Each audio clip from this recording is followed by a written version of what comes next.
Welcome to the channel, everybody. In today's video we're talking drivers, and not just general drivers, but drivers specific for different handicap ranges. Now, my name is Dan Hendriksen. If you are new to the channel, I'm a PGA professional. I do golf club reviews for one of the biggest buying groups in the UK, Foremost Golf. I put videos together for them. So I've tested quite a few clubs over the last few years. And like I said in today's video, we're going to be looking at how drivers work best for certain golfers. So let's get into it and see which driver is going to work best for your game. Now, the first category we're going to look at is the plus handicap golfer all the way to a 1 handicap golfer. And the reason why I focused on the plus golfer to scratch and then 1 handicap is because they are kind of the elite amateur golfer. Now, these golfers are players that rip the ball, certainly off the tee. They haven't got a lot of room for error when it comes to playing golf. They need to be shooting under par or certainly around level par to be able to even play to their handicap.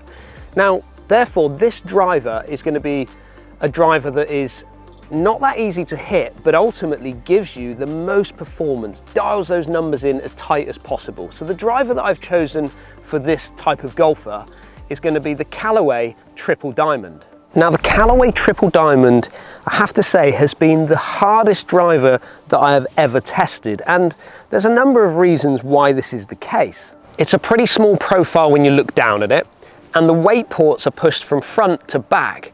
This is a low spin bomber.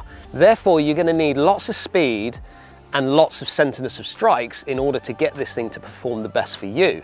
And for someone like me, who, even though I'm a PGA professional, I do struggle with a little bit of speed. I'm probably swinging it on average on the golf course at around 105 mile an hour clubhead speed. But my centerness of strike isn't always perfect. It's a lack of practice, it's a lack of playing. So for me personally, this driver has always felt quite difficult to hit. I almost feel like I've got to swing at it quite hard in order to get it to perform. And when I mean perform, I mean to hit fairways and to get it out there with some control.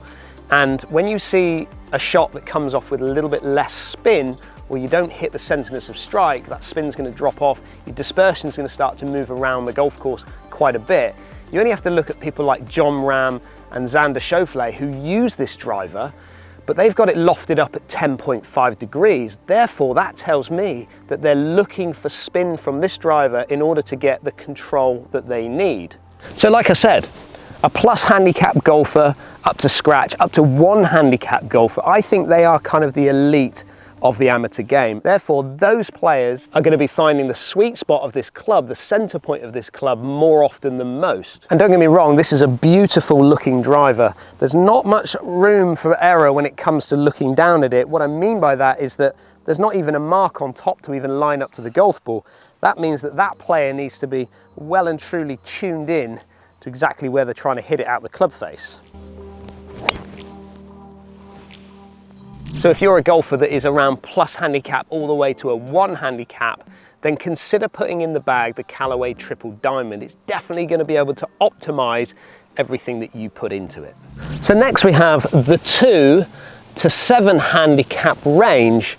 And for this range, I've chosen the Titleist GT driver, but it's the GT3. Now, the Titleist GT3 is in the bag of many tour ambassadors. So many players that play on tour use the GT3. And I think the profile of this driver is going to suit the eyes of so many golfers in the range of 2 to 7 handicap. Now, that range of golfer is looking to try and get down to a scratch handicap or even better. Therefore, they're wanting something that the pros are using. And let's be honest, the GT3 is a beautiful looking driver. It's also pretty impressive when you hit it from a sound point of view, from a feel point of view, but there's some improvements that they've made into this driver that makes it just a little bit easier to hit than, let's say, that Callaway I've just tested. I've always found that the GT model, or the 3 model from Titleist, has always been just a little bit more forgiving than, let's say, the Triple Diamond from Callaway. And the reason for that is I think the CG is just a little bit further back than probably what we're going to get out of that Triple Diamond. And we've got the adjustability with the CG track on the back, which enables me to be able to dial my numbers in and just give me a little bit more forgiveness.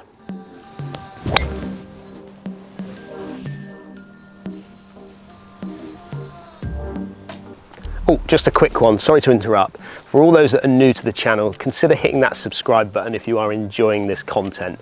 But let's get back to the video. Next we have the 8 to 15 handicap range.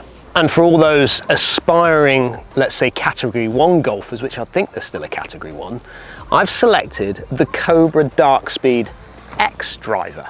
And the reason I've chosen this driver is because I always think like the 8 to 15 handicapper is aspiring to get to that category 1 golfer, that sort of 5 handicap and better.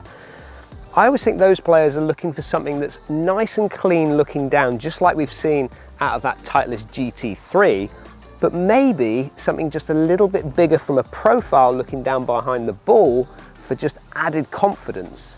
And I think that's exactly what you're going to get out of this Darkspeed Cobra X driver. It's got a beautiful looking top on it, got a little bit of carbon in there, but the difference between, let's say, the GT and this one is that we're able to now dial in those numbers just a little bit more with regards to spin from the front of the driver and the back of the driver. What I mean by that is that if you push the weight into this weight port here, you're going to reduce that spin just a little bit more. If you want something with a little bit more forgiveness, a little bit more spin for control, then bringing that weight back is certainly going to help that. And I've got to say, from the testing that I've done in the Darkspeed and let's say the previous generation to this particular driver, is the performance has been fantastic. Some other golfers will tell you the performance of previous models has also been fantastic. Therefore, this is why I want to put it into this lineup of the, let's say, the top 5 drivers. And Cobra have really not been afraid of moving technology, have they? Using technology with 3D printing and all the different tech that they've used, aerospace tech. They've not been afraid to put it into their drivers and clubs. Therefore, I'm going to put this driver as the top one for you players 8 to 15 to get out and test. Now remember, when I go through all of these drivers, I don't want to categorize you all into those pockets of those handicap ranges, because ultimately, if you think about it, you might be a really good driver of the ball, play off an 8 handicap and be not so good, let's say, with your short game, and therefore it affects where your handicap goes from there on. But then you also got those other players who are, let's say, a scratch golfer, who are not very good with their driver, and therefore they make it up with their short game. So I don't like categorizing it. So from this video, what I want you to take from it is the fact that I'm just giving you some options for you to certainly go out and try for yourself. Now, the Black Ops by PXG may shock a few of you that watch the channel on a regular basis, because I've put this driver in the category of a 16 to 28 handicapper. How are you going to do that when I've actually had it in the bag for most of this year? Well, this driver for me has performed exceptionally well throughout the trialing that I've done with it. When I set it up behind the ball, the profile of this driver is quite big. Therefore, is going to give loads of us confidence when we set up behind the ball. You've also got a face that can accept shots from all across it. So therefore, it's going to have the forgiveness that those of us that need it, that don't always hit the center of the bat, therefore, again, giving us maximum confidence when we set up to hit this ball. The other thing, which is slightly different to what we're seeing, let's say, out of the Cobra and the Titleist, is the adjustability on the bottom of this club is potentially just a little bit more in here.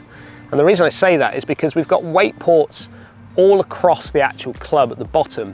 We've got a weight port in the back, which enables us to pull that weight back, giving us that maximum forgiveness, certainly what we're seeing in the other 2 drivers. But also we've got a weight port in the heel and we've got a weight port in the toe. Now, I've got my weight in the heel because I want to enable this club to be able to help me draw the ball or control my fade. So if you're a slicer of the ball, it will control your slice just a little bit better for you. And also for those players that hit a bit of a draw or overhook the ball, then again, popping the weight up in the toe area is going to slow that toe down and enable us to hit straighter shots. Therefore, this driver, as you improve, is going to be able to be dialed in with you, enabling you to advance your driving just a little bit more with those lessons and the build of confidence that you're going to get.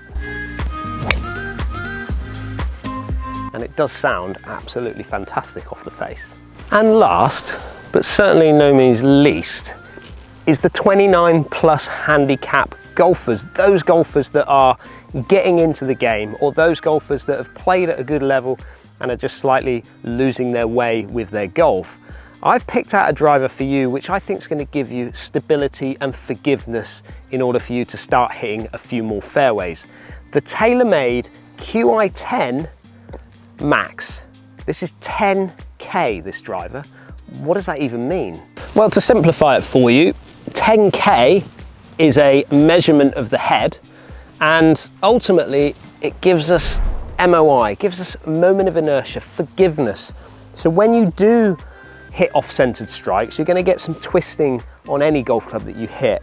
And the 10K side of things is enabling us to improve that MOI, therefore giving us less twisting and ultimately get our dispersion just a little bit better. Now 10K has probably been the most talked about technology in 2024. We've seen a release in it in TaylorMade, we've also seen a release in it with ping drivers.